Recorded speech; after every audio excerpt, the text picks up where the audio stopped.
Welcome. As most of you know, my name is Norris, and I was known for years and years as Ida Anderson.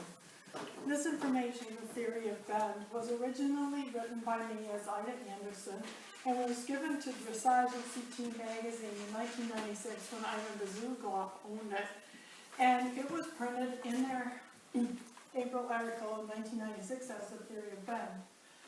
How this information originated was that I had studied in Europe with Nuchal Ligament, and he had informally talked to us a lot about bending of the horse. As I went through my judging process, I realized that everyone talked about bend, but we were all pretty confused about bend. And that I went through my notebooks from Nuchal Ligament and from Maria Zimmer in Germany, who was also a judge, and realized that the theory of bend could be slightly simplified. And I came up with this mnemonic and this very short article, which was used by Ivan Bazugloff to introduce riders at a very beginning level, the idea of where you could visually look at a horse and evaluate bend.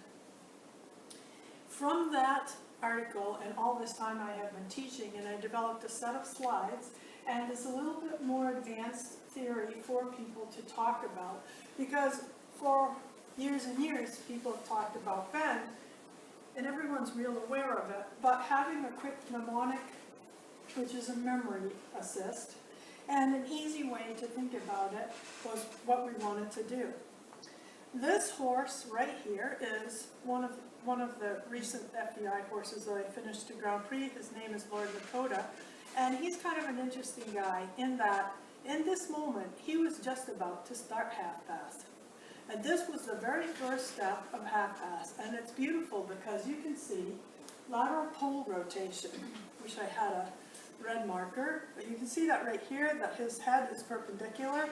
His shoulder blades, which are technically his scapulas, are beginning to rotate right, and you see that his left foreleg is picked up in preparation to begin crossing.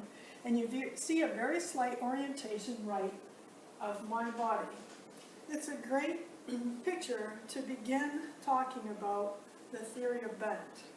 I hope I pushed the button. Yes. We always need a quick anatomy lesson when we talk about bend.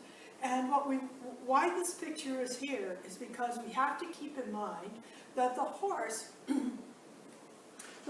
occiput, which is his pole, is right here. And that corresponds to your occiput. And here's first vertebra, second vertebra, third, fourth, fifth. You know, when we look down at a horse and we ride, we look at the mane. And right below the mane is the Nuchal Ligament, which is as big as your arm, and it functions as an elastic. And that elastic extends the neck and head up and down, and it also lifts these scapulas back here. That's also what hinges the back, vestibule. We're always thinking that when we look down at our horse's neck, which looks like a snake in front of us, that we're going to bend it. But keep in mind that the Nuchal Ligament is here, and the neck is way down here, and technically the neck is a column which stands up. So when you bend your horse's neck, you twist that column. And better yet, what if you put that horse's neck down, it's partially down or partially up, and you bend it? Now you're lowering it and twisting it. It's an interesting concept. It's not something that we think so much about, but it's really important anatomically. Here's a couple more things to think about. That here's his withers, right here where this line is. And that technically is your scapula area, like your scapula area. And we call it the wither. Then of course, here's his backbone, here's his SI joint, his hips, his stifle, and hocks. Okay, next photograph. It's always cool to look down on a horse, and this is where we can see that here's the back of his pole and his scapulas and the backbone. Now, thinking about this, when we talk about horses bending, there are visually 5 places that a horse can bend. So if we want him to flex left, he can rotate his pole, which is going to be lateral pole flexion. And that means that the end of his skull is actually going to rotate next to atlas and axis, right next to cervical 1. That rotates. Now remember, we're looking down on his column of his neck, so if you bend his neck, you've twisted those.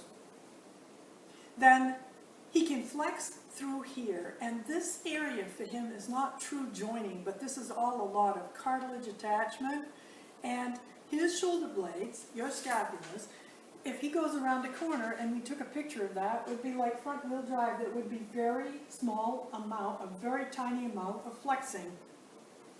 Through the area that you sit on, right here, this only bends 2 to 4 degrees. 2 to 4 degrees, that's this much, which is amazing. That's not much bend.